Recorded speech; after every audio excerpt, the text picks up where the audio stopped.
Tegezebwa nti akakiiko k'ebyokulonda kateekateeka okuzza obujja enkalala zaffe ez'ebyokulonda wamu n'okuwandiisa abakadde n'abo abateesobola.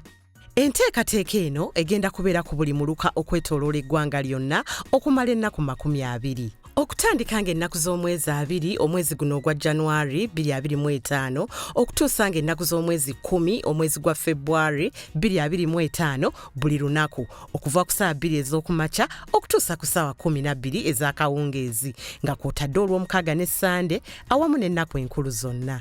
Okuzza obujja enkalala kugendereddwamu okwongeramu ebikwata ku balonzi abatuukiridde ebitali mu lukalala lw'abalonzi olw'eggwanga. Ku mulundi guno bino wammanga bye bijja okuba nga bikolebwa.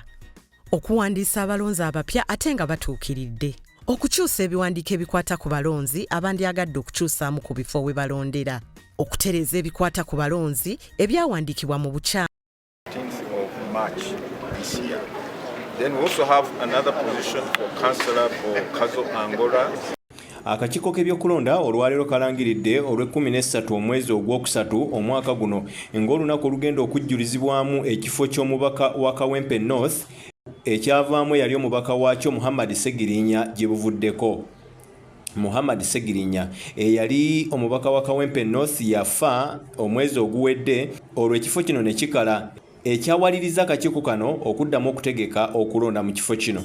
Ssentebe w'akakiiko k'ebyokulonda Simon Byabakama yalangiridde enteekateeka eno ey'okubaawo mu mwezi ogwokusatu n'ategeeza ng'etteeka bwe libakkiriza okutegeka okulonda kuno oluvannyuma lw'okutegeezebwa paalamenti nti omubaka aba afudde. Bwe tumala okuwandiika abanaabeera mu kulonda okwo, regisita egenda kukozesebwa mu polling station zonna mu Kawempe North tulina okuzanjula ne tuziraga abantu mu buli polling station.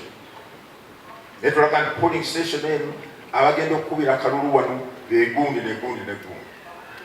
Kakati mmwe abatuuse abakulembeze muli baddembe ogenda ku kifo ekyo wetwanjulidde regisita mukakase ddala mwami serungi gwe mu regisita muno kati tumutegeera gati tumumanyi oba gundi ono twava muzika juzi wano kati akyali mu regisita ate kati n'otuweeza n'ogamba nti oyo mumusazeemu nono nimutoweza amanya ago tugateeka mu parish tribunal waliwo akakiiko kumuluka akatuula ate kateekebwako mulamuzi olaba ebintu by'okulonda banange bibeeramu bitendero.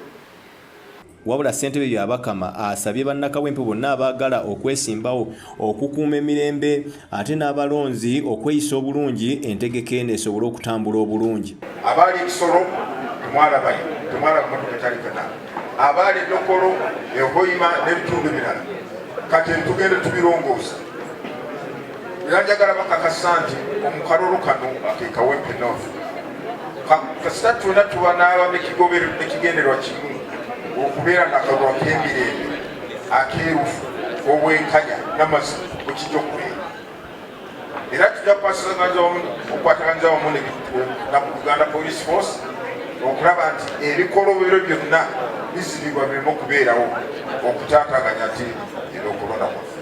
Byabakama agumizza bannakawempe ng'akakiiko bwe kali akeetegefu okuteekawo okulonda okw'amazima n'obwenkanya era basuubire bwenkanya bwokka.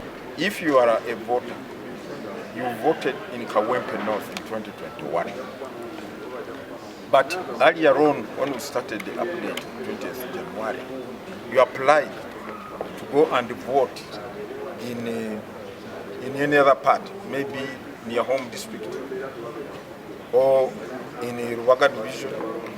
Now you cannot reapply to come back to Kawempe because you applied on the basis I'm now a resident of Ruwaga.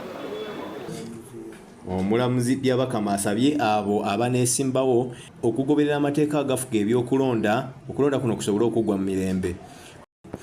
Akalulu kano kasuubira okubeeramu ebbugumu eritagambika naddala wakati w'ekibiina kya National Unity Platform ekibaddeyo n'omubaka n'ebibiina ebirala nga ekya NRM nga newankubadde omubaka tagenda kumalayo wadde